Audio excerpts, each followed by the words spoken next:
Oke, sebelum kita lanjut nonton videonya, jangan lupa untuk klik subscribe dan aktifkan tanda loncengnya supaya setiap kali channel ini update video-video terbaru, kamu bisa terus mengikutinya.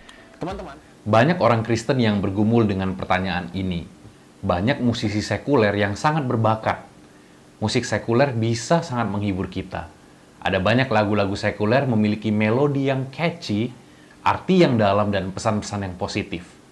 Dalam menentukan boleh atau tidaknya mendengarkan musik sekuler, ada 3 faktor utama yang perlu dipertimbangkan. Yang pertama, tujuan dari musik itu sendiri. Yang kedua, gaya musiknya. Dan yang ketiga, isi liriknya. Kita bahas yang pertama, tujuan dari musik itu sendiri. Apakah musik semata-mata dirancang untuk keperluan ibadah, atau Allah juga menciptakan musik agar bisa menenangkan atau menghibur manusia? Musisi paling terkenal dalam Alkitab adalah Raja Daud. Ia menggunakan musik untuk tujuan utamanya, yaitu menyembah Allah.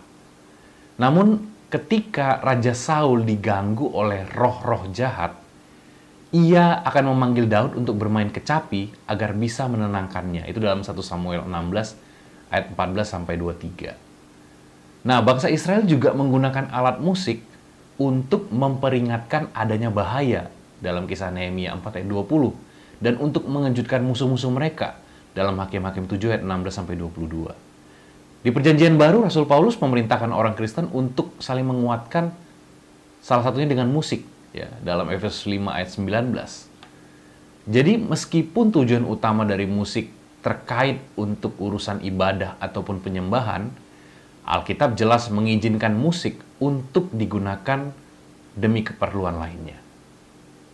Yang kedua, kita bicara soal gaya musik. Nah, sayangnya isu terkait gaya musik ini bisa jadi sangat memecah belah orang Kristen ya. Ada orang Kristen yang dengan tegas menyatakan bahwa sama sekali tidak boleh menggunakan alat musik apapun. Ada orang Kristen yang hanya ingin menyanyikan himne-himne Kristen zaman dulu. Ada orang Kristen yang menginginkan musik yang lebih upbeat dan kontemporer. Ada orang Kristen yang menyatakan jika dia bisa menyembah dengan baik dalam suasana yang mirip dengan konser rock, ya misalnya seperti itu. Nah, teman-teman, alih-alih mengakui perbedaan-perbedaan ini sebagai preferensi atau mungkin pilihan pribadi dan perbedaan budaya, beberapa orang Kristen menyatakan bahwa gaya musik yang mereka sukai adalah satu-satunya musik yang alkitabiah. Semua bentuk musik lainnya dianggap sebagai musik yang tidak sehat, tidak kudus, atau bahkan berasal dari setan, misalnya gitu ya. Nah, Alkitab tidak mengutuk atau melarang gaya musik tertentu. Alkitab tidak menyatakan alat musik tertentu sebagai alat musik yang tidak kudus. Alkitab dengan jelas menyebutkan berbagai jenis alat musik senar dan tiup.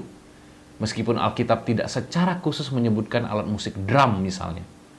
Alkitab dengan jelas menyebutkan mengenai instrumen perkusi lainnya dalam Mazmur dan Esra misalnya.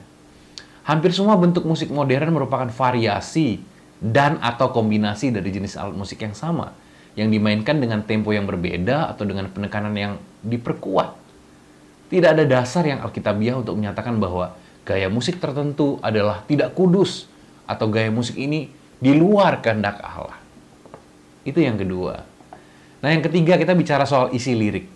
Nah, karena tujuan musik maupun gaya musik tidak menjawab mengenai boleh atau tidaknya orang Kristen mendengarkan musik sekuler, maka isi dari liriknya yang harus dipertimbangkan.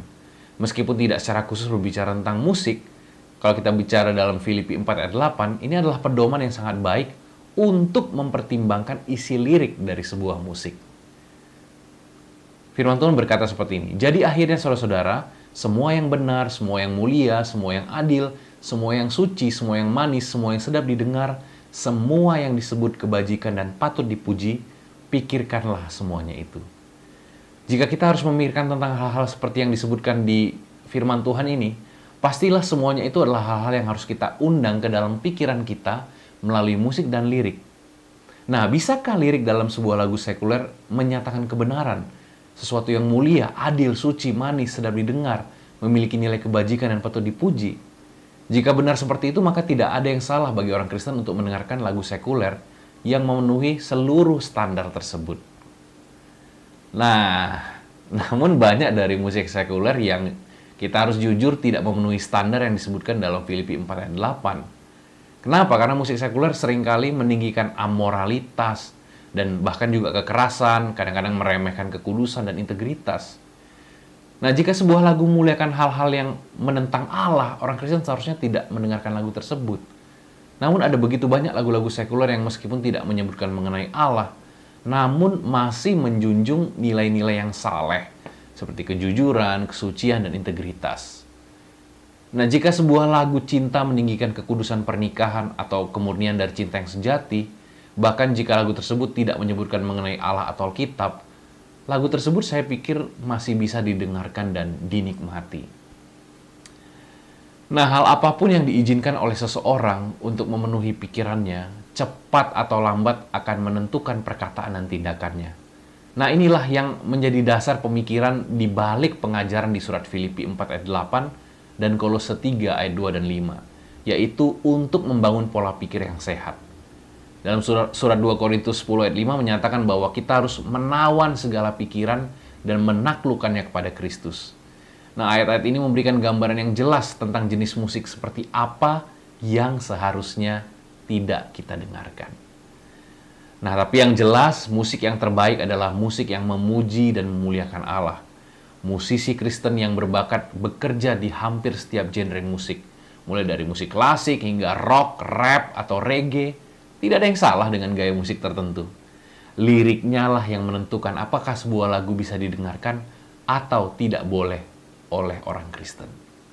Namun, jika ada sesuatu yang bisa membawa kita untuk berpikir atau terlibat dalam sesuatu yang tidak memuliakan Allah, maka hal itu harus kita hindari.